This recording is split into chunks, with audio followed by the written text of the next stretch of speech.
Okay guys, the first thing we're going to talk about is that there's actually two different OBSs. There's Streamlabs OBS, which is set up straight for streaming, more plugins baked in, and it's how we're going to set up our donation button in a minute.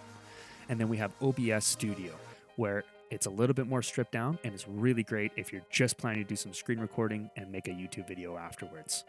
The one we're going to be talking about mainly today is Streamlabs OBS, but they're essentially the same piece of software. So once you know how to use one, you'll know how to use both. Okay guys, we're going to start right away here by downloading Streamlabs OBS. If you want to download the standard OBS, go right ahead. This tutorial will still apply. Now, I'm going to leave the links for both in the description. Go to the website, get it downloaded and installed, and then we'll start. Okay guys, now that we have Streamlabs OBS or our normal OBS launched up and ready to go, we're going to walk you through the initial setup.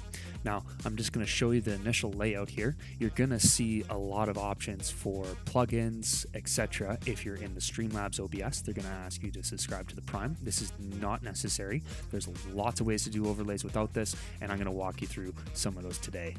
So let's just get to the top left here on the editor selection. This is the main screen you're going to be using pretty much all the time. You're going to see mini feed. Now this is the feed from your stream. Your scenes down here, you're not going to have any streams down here except for maybe a new screen or scene. Your sources, and then this is your mixer setup right here for your audio. Guys, the first thing we're going to do here is we're going to make a new scene.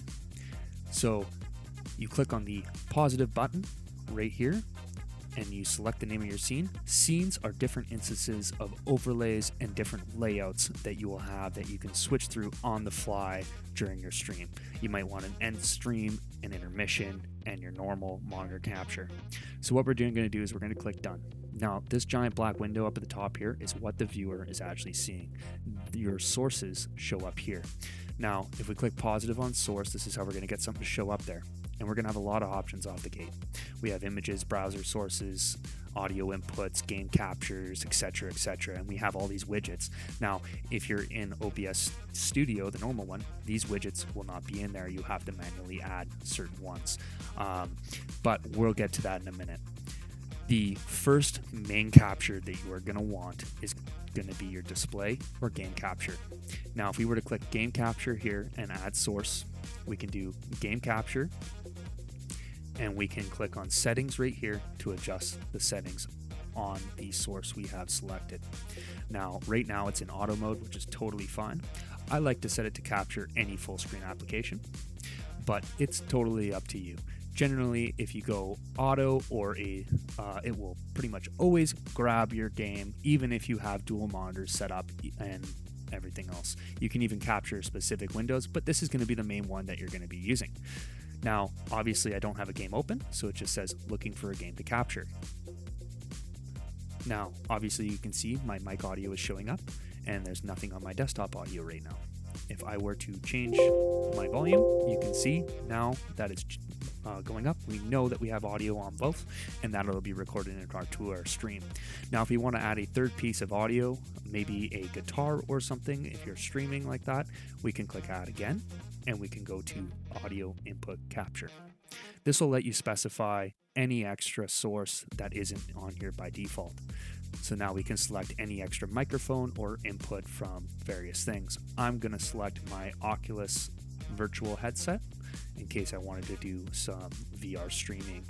Then I can use the microphone from that. Now you can see in our mixer, we now have a new audio input capture. We could name this to whatever we want in that last screen, but I can also, once again, click on settings and change it to anything I want. Now that we have the basic layout of OBS figured out and we have our basic setup going on here for our audio and game capture, we need to leave OBS and do a quick test. Now, what you need to do is you need to go into your browser and do a speed test. Now, you're probably asking me, Race Cleaner, why do I need to do a speed test? My internet's good. Well, what we need to look at is we need to look at your upload speed, because getting the wrong number set into OBS can make a world of difference in the quality of your stream. If you're setting your resolution and everything too high and you don't have enough upload speed to support it, then you'll actually get a terrible looking stream or video when you're going online. Now I have 84 megabytes of or megabits of upload speed, which is very high, but you may have less.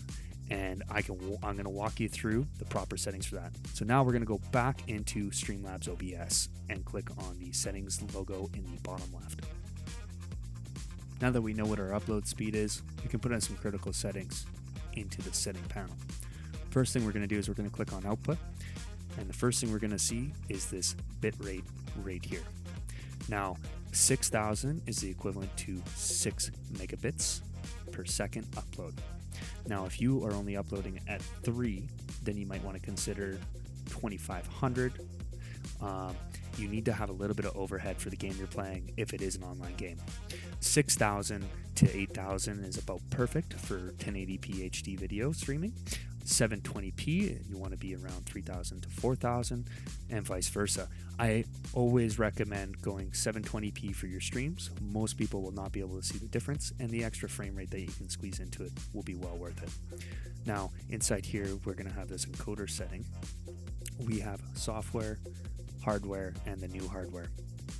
Now, this is really going to depend on the type of computer that you're streaming off of. This is super critical to get right. If you have a very beefy graphics card and you have extra overhead on your graphics, so let's say we're playing a game and we got 160 FPS going, well, we could probably sacrifice 20 FPS, and the easiest way to go and do that is by choosing hardware. This is going to make your GPU do the heavy lifting for your stream. If you don't have a great GPU, but you have a behemoth of a CPU and you're noticing you're only around 60% usage in game, and you can once again check that by going Control-Alt-Delete Task Manager and seeing how much CPU usage you have while you're in game, then you can select software. This will make your CPU do the heavy lifting. You'll have more usage, but it can be the way to go. So once you know your PC, you can select that, and we can input our bitrate of what we want. I use 6,000 because I don't need any more than that. We can also change our quality or our preset here. Now, if you're finding that your stream is slightly laggy, then you can select a more performance mode. I leave mine on quality, and I think it's on there by default. We can also go to recording, select our recording path of where we want our files to go for recording as well, and we can keep our bitrate quite a bit higher because it's going to our PC itself. Now that we have our basic output settings done, we can go down to video and we can select our output. 1080p is generally your maximum output resolution. If you're playing a hard game, a lower output scaled resolution is going to be a lot easier on your PC, as well as a lower FPS. If you're playing a high-speed shooter, the higher FPS will make it a lot smoother and fluid. But doing 30 is half the work for your computer at the same set resolution. I prefer to keep it at 60 for my high-speed gaming, as well as going to 720p, which is 1280 by 720.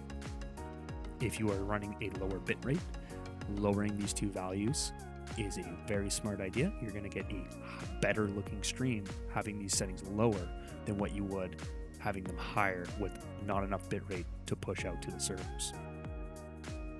Now finally, we can get to the point that everyone's been waiting for, and it's setting up our stream accounts.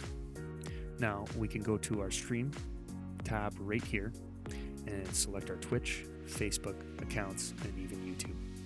Now I would also recommend, if you are using the Streamlabs OBS, to go back to the OBS website and to log in and make an account. This is how we're going to set up our donation button.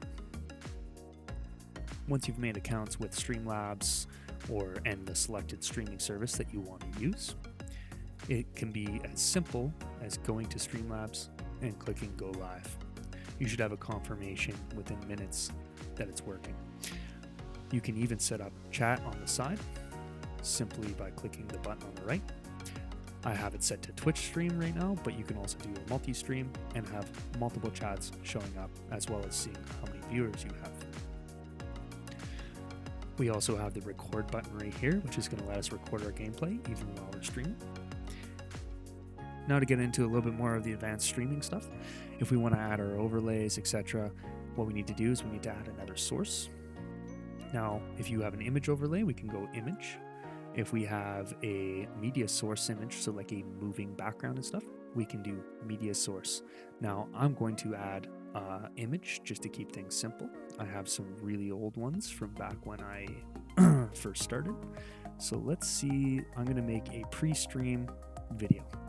So here is my pre-stream overlay. I'm going to click this little eye right here to turn off the background. So you can see I have a pretty basic overlay. Now, if I want to click the plus button again, I decide I want to add my logo onto there. I can click on logo.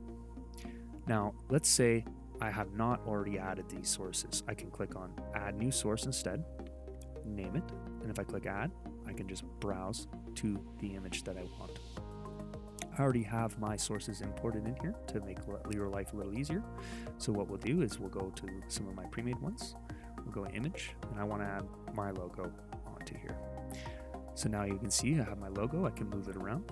Now this is way too big, so I'm going to click, slide, paste. Maybe I want it a little bit bigger, etc., etc. Now you're going to notice in the sources that in this list, these are actually layers, and we can actually move these up and down in between. Now that the logo is underneath the pre-stream, if I grab pre-stream layer, I can move it over top of that layer. So it's important to keep these are set up properly. Now where this black is actually transparent inside this image.